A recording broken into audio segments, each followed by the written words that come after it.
They did it. Those fucking son of a bitch nerds on Reddit finally fucking did it, and they forced my hand. I'm gonna have to tear their fucking baby, their piece of shit masterpiece, Modern Warfare, a fucking new one, and I'm gonna explain why Cold War is a fucking amazing game and in no way deserves the hate that it has been getting.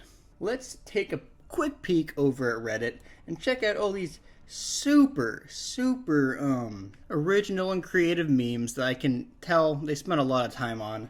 I mean, look at these. You know, the Lisa Simpson format, the classic guy convinced me about his opinion one. Wow, these are the top posts of the month, by the way, and I really appreciate that, you know, the haters out there putting in a lot of effort into their content. But this dog shit aside, we're going to focus on one specific post that lists all of his complaints about Cold War, and it's probably the most well thought out and coherent post of all these fucking mongoloids circle jerking themselves off, going, I hate this game. So we're going to take a look at this. This guy might have at least a decent IQ level. You know, he could list his stuff out correctly, you know, use bullet points. But before we even get into why Cold War is good, we're going to take a look back at what possibly might be the most overrated game of all time, Modern Warfare. Alright, well, let's go through the three major modes of Modern Warfare. Well, I guess 3.5, but we'll get into that. And starting off, we're going to focus on the campaign spec ops before going into multiplayer and Warzone, the ones that I assume you guys care more about. But nonetheless, I have my criticisms about the former two, so let's quickly go through those. The Modern Warfare campaign was a structural and narrative mess. I mean, we're going to go through the levels here, and let's see how much of this you remember. Fog of War, completely forgettable opening mission, ends with Alex, who might be the blandest character in the history of Call of Duty campaigns. And remember, this includes campaigns that had infinite warfare and ghosts. And this, Alex, was probably the most bland, stock, stereotype jock, and I cannot believe they made him one of the new Modern Warfare characters, the only real character in this that isn't already established in the lore. The next mission, however, is probably the best mission in the game, Piccadilly, which includes a very harrowing terror attack, and I can't complain about that, and it sets up a great villain in the Wolf, who is the perpetrator of said terror attack. And next, we get to Embedded, a mission that is slow, boring, has you playing as Alex, and I don't know. I don't know why this was a mission in the game. They had a lot of slow and stealth missions in Cold War, all of them done far better than carrying around a cinder block. Jesus. Next level, we have Proxy War, a mission that the whole gimmick was being able to fly RC drone helicopter thingies, and that was it. That was the whole gimmick. Next up, we have Clean House, probably the second best mission in the whole game, and I can't complain about this. It was another one that involved killing the people that were involved in terror attack perpetrated by the Wolf. Then we have Hunting Party, where we capture the Wolf, and it's like, alright, we already got him? We already got the main bad guy? Oh, okay.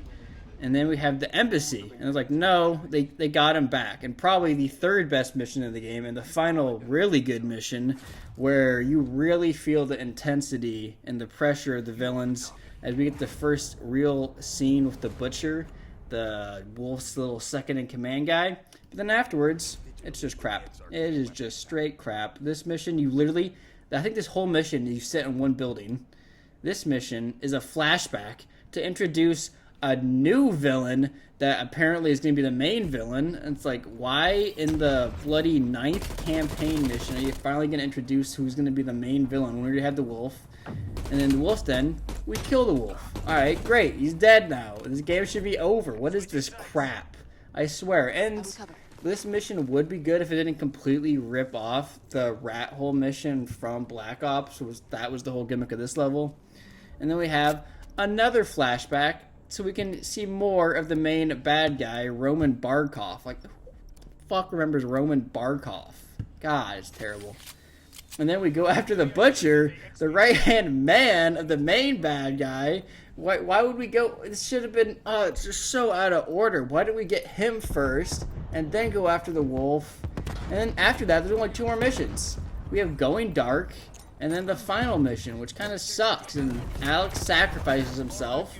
But then we get that fucking narrative and the campaign being intertwined into the Warzone fucking multiplayer canon. It doesn't make any sense whatsoever.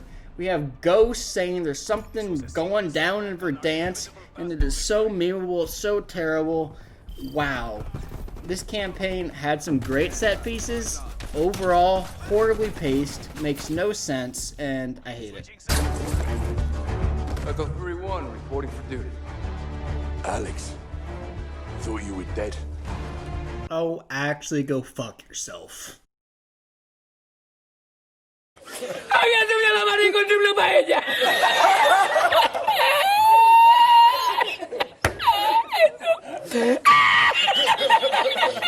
la encontré porque estaba la paellera agarrada metida entre las piedras de chipiona del faro.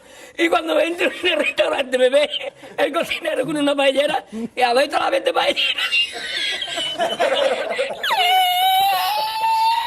And then we have multiplayer, and I think the best way to convey my feelings of it is to open with a little bit of a montage of all the great balancing that Infinity Ward did throughout its seasons.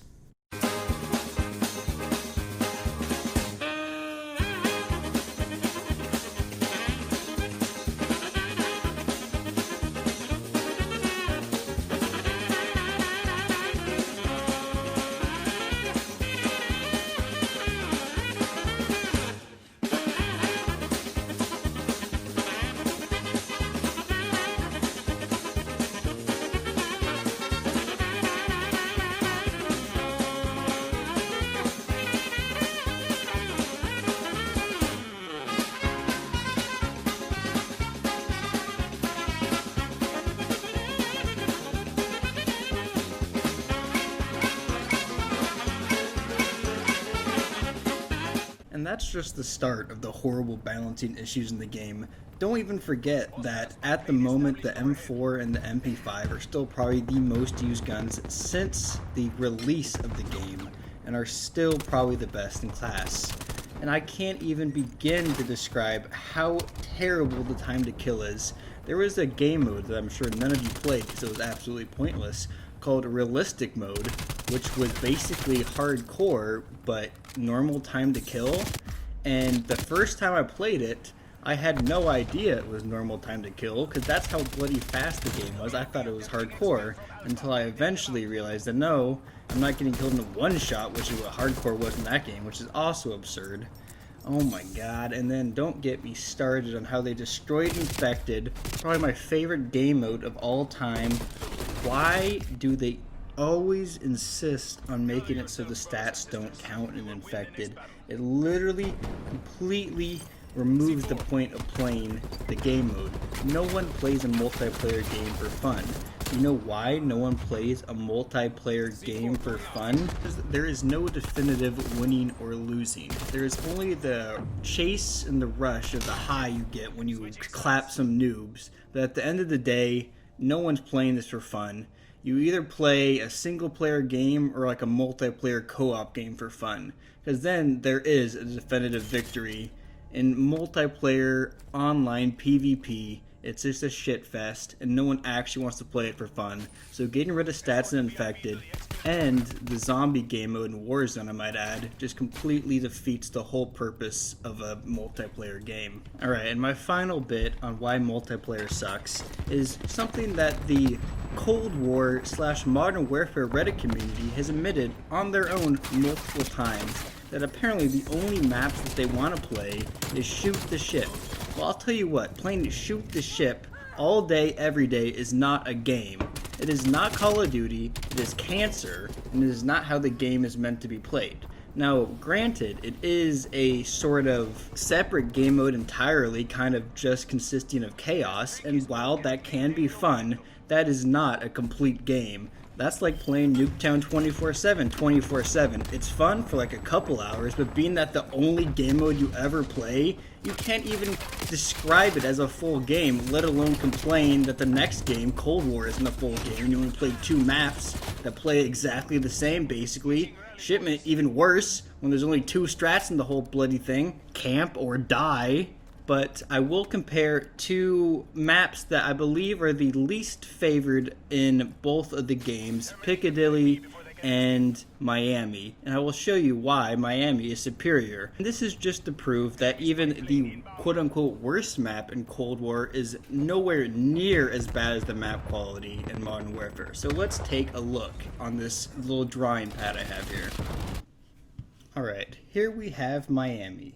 A very simple 3-lane, as you can see here. This is the dockside, 1 lane, down the middle, which is pretty much Death Alley lane, and then 3rd lane along the beach.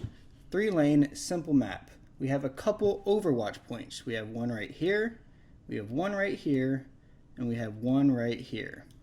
3 points of height in the entire map. You can say the staircase is one right here.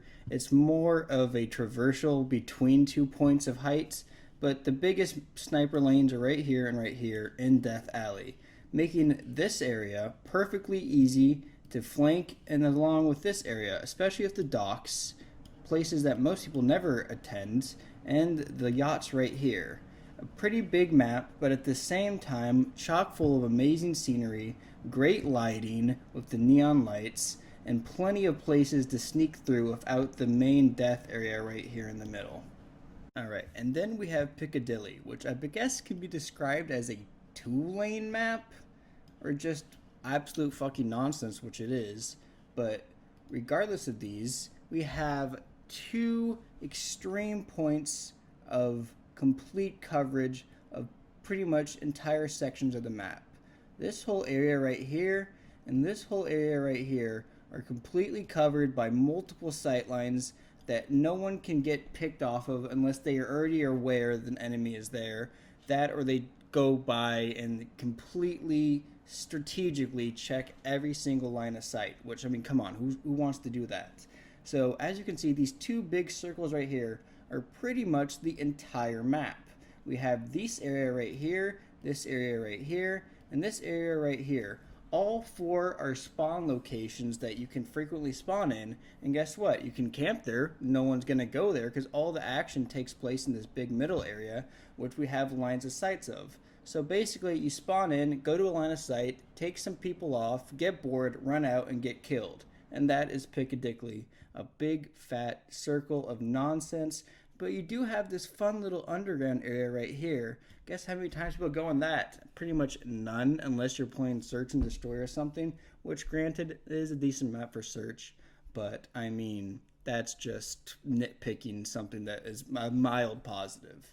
Overall, this map is trash. The rest of the maps in Modern Warfare are trash, and to even begin to think that people are praising these maps over Cold War is astonishing. To close off my rant on Modern Warfare, I will explain why the game is so popular, because obviously I wouldn't have any people to argue against if there weren't supreme lovers of the game. And the reason why there are so many people that have enjoyed this game is very simple. The game was released at the perfect opportunity. Fortnite, which is arguably possibly the biggest game of all time at this point, had jump-started the career of so many streamers, namely Nick Mercs, Tfue, Symphony, and Aiden, for the point of this story. Basically, Fortnite was falling out of favor. They had just released Chapter 2, and it was very underwhelming with many of the streamers, and they saw their view count beginning to dip.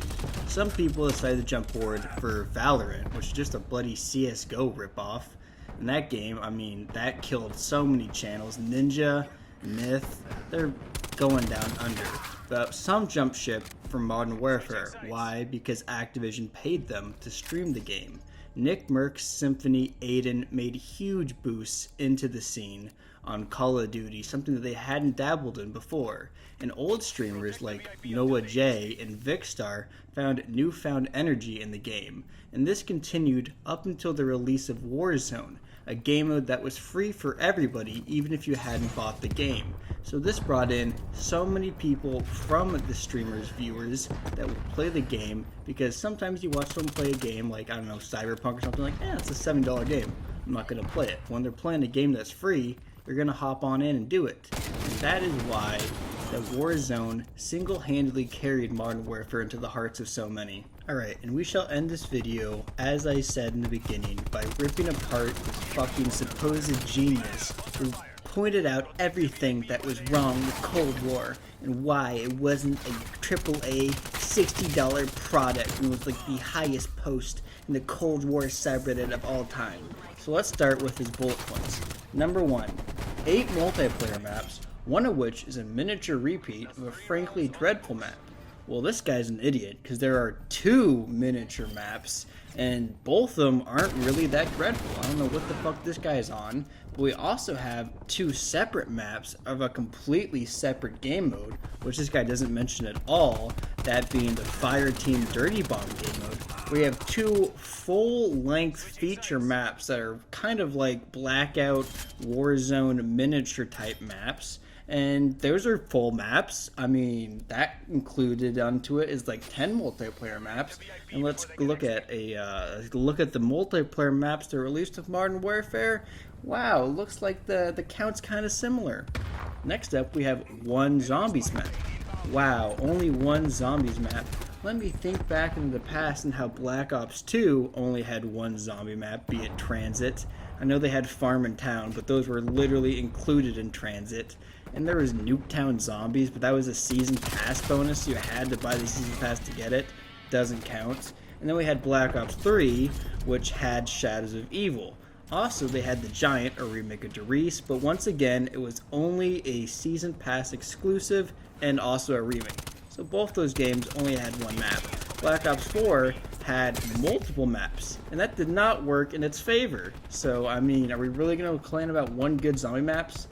27 weapons in total, including all sidearms. That's a lot of weapons. I mean, what a weird complaint. Let's look at the total number of weapons in Modern Warfare. Where is this guy pulling this fucking crap numbers out of? I was making this seem like it's not a good product. And then we get into the real fun stuff. Just a bunch of dumb, bizarre complaints that I never experienced myself.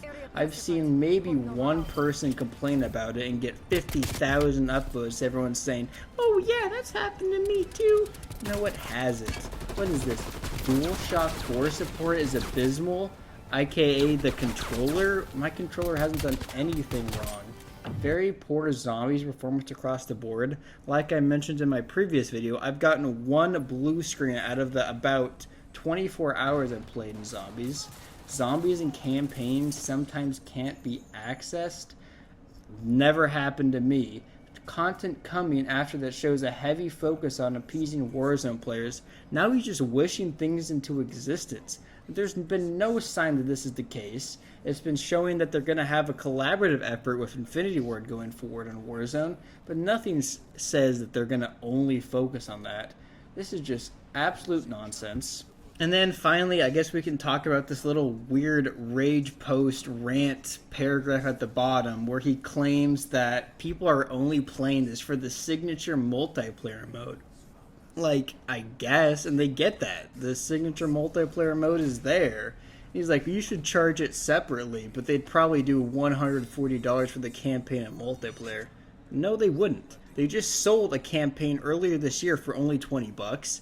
They included a whole pack with Ghost and a bunch of other accessories, which they would have sold on its own for $20 in COD points. Not only that, they eventually made it free in the Sony shop. These people are literally out of their minds in considering this one of the worst games of all time. And then this guy even brings up COVID as being a possible reason why this game wouldn't be as developed as it is. This is video game development we're talking about here. Everything is done from home. You can do it all on the computer. These people are actually delusional. It makes me sick. And Cold War is a fucking amazing game. That's how I'm going to end this. Cold War is great. Modern Warfare sucks. And anyone that disagrees, well, they can suck my dick. Adler is mine. For my life, can't say that, girl. Don't tell me you could say that shit. All she want is payback for the way I